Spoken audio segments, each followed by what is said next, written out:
talented chefs and healthy choices, the Suncoast food scene has exploded. But this culinary revolution faces a surprising threat. Mike Modrick is discovering the Suncoast. Think back to 1970s food.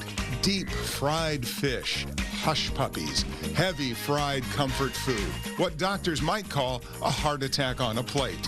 To Tracy Freeman, publisher of Edible Sarasota, those were the dark times. The food scene, I felt, was a lot of just like fried fish, just your basic food. People didn't really care where their food came from. Paul Mattison graduated culinary school in 1987.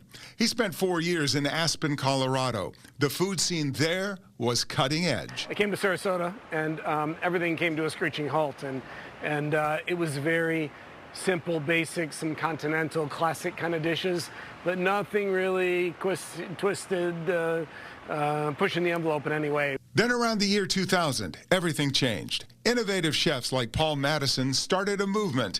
It transformed our restaurants and the bond between chefs and farmers. After 2000, it seems like a lot of things changed. People started to get more adventurous. They were anticipating and expecting more unique items on the menu, and we're interested in trying new things. Tracy and Edible Sarasota championed the new trend, farm-to-fork dinners. We started doing these farm-to-fork dinners back in 2010, I believe, 2011, and we would have 4 or 5 restaurants cook food from local farms, and people would come and enjoy it at the actual farm.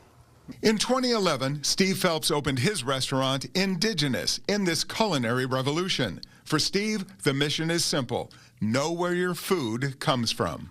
I think we've become almost like an educational restaurant. So people kind of expect to leave here with a little bit of knowledge. You know, whether it was the name of the captain who caught your fish, or the name of the boat that captain was on, or the name of the farm and the chickens and the cows, you know. But the farm-to-fork movement faces a new challenge. The Suncoast is losing farms to development and disease. And that's the saddest part.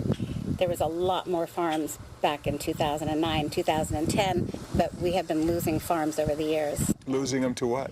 To development. Farmers giving up because of, citrus greening.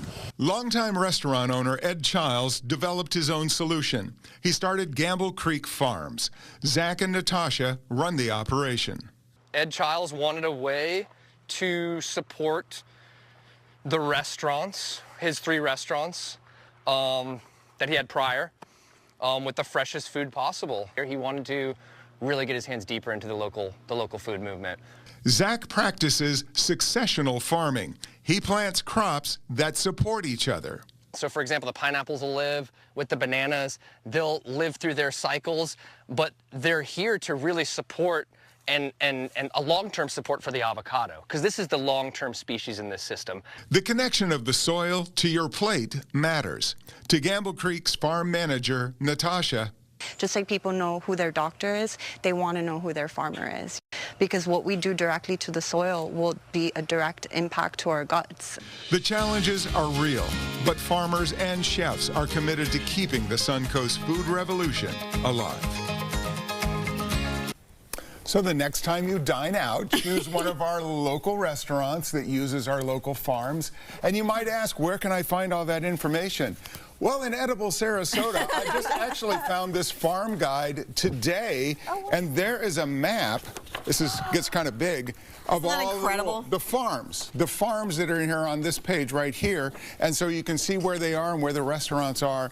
It's amazing, and there is a link to Edible Sarasota on our webpage on this story as well. I have to thank Tracy.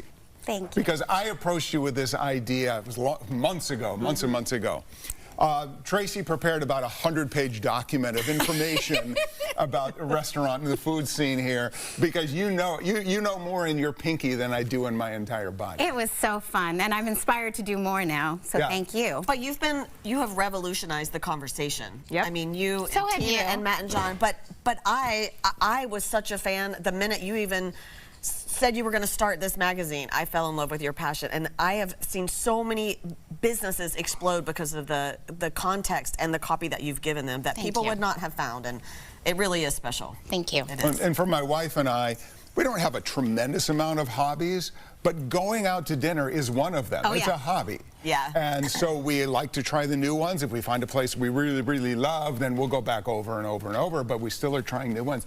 There's a non-ending supply of new restaurants. I love that right. Steve said an educational restaurant, and Yeah. he is dead on. That is the perfect analogy. And you should know. And don't be afraid to ask, where's this steak from? Because if they can't answer you, you We talked probably about that don't a want couple to days eat ago. it. Yeah. I'm not sure I want to know the name of my chicken Yes. before I eat but it. the name of the farm. Yes, the name of the Yes. farm would be good. Yes. Well, thank you. That was great. Thanks. All right, thank you both.